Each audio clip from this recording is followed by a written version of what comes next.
to share something with you that might put me in a very negative light, yeah. Relationships are not my forte. See if someone grabbed up my wife or something, completely different ballgame. I'll walk away from it, and this has been like a therapy session.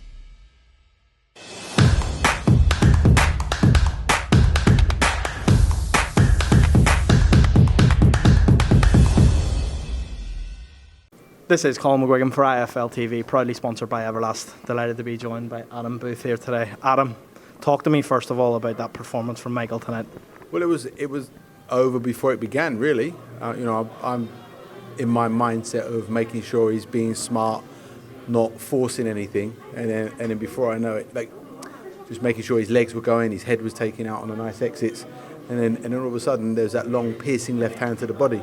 And Guafi had his back to me, and I know that they're hurtful shots because I've seen him land it a lot in sparring. And normally when he gets someone hurt, I'm just making sure that he's keeping honest and not being silly and running into something just because he's got. But even before I finished that thought process, he sort of emptied the kitchen sink on it, and it was all over.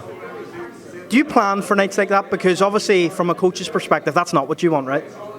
No, we love it. What are you talking about? But you want to see Michael get the rounds, and you want to see him getting different types of experience. And I know a first round knockout isn't the best thing for Michael at this point, surely, no? Mick's ready. He's a world champion in weighting, and the progression in the gym and the rounds that he's had as a pro, he's got all the ring experience that he now needs.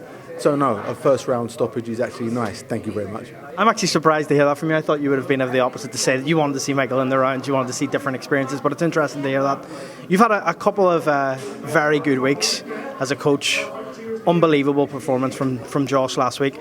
Do you think that these type of experiences in the gym are good for everyone, and it thrives Mick on when he goes into the ring tonight from seeing that last week? I mean, yeah, like the highs are incredibly high and the lows are phenomenally low, and it's the lows that make nights like this special. And the fact that we've had 3 weekends in a row where Harlan really performed, Josh really showed what he's about, and Mick's done that tonight. It could get better if we had 3 world championships in a row, but other than that, like, this is really sweet.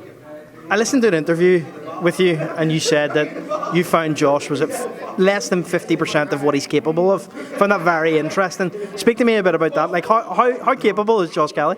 Look, I've said it plenty of times of my belief in him, and now just wait and see. I mean, there's a lot of people that have been shut up from that last performance, but there's people going to be piping up as well. But wait and see. He's got so much more to show.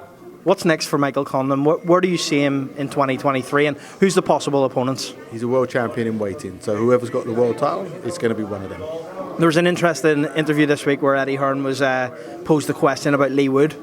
That question, the response from Eddie was that he would love that as a promoter, but as a coach, sometimes there's different ideas, and Ben Davison has a different idea. What would your response be to that? I guess Ben's a shrewd fella. I think he knows that they kind of got away with it last time, and in a fight where Lee had to dig all his reserves of will and guts and desire and emotion and heart, and it's understandable that they might not want to jump straight back into that well. So as a coach, he may well just be looking after his fire. I also posed the question to Eddie Hearn in Phoenix about Conor Benn and Josh Kelly, because he told me that he doesn't feel that Conor Benn is ready to jump straight back in with Chris Eubank Jr. Do you think that's a potential fight for 2023? I think it'll be a great fight. I think Josh and Conor Benn was always one that they spoke about for ages. Conor's taken a whole heap of stick lately, but like I said, I know what Josh can do, and that'll be a great fight. I'd take that in a heartbeat. Finally, just how special was that for Michael in the first round tonight? Well, the atmosphere here is always so special, right? And first rounds are always sweet, especially at this time of year, especially after the type of year that we've had as well. So I'll take tonight over anything.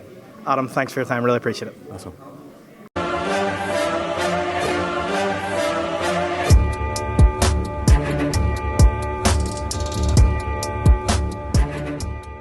I'm going to share something with you that might put me in a very negative light, yeah. Relationships are not my forte. See if someone grabbed up my wife or something, completely different ballgame. I'll walk away from it, and this has been like a therapy session.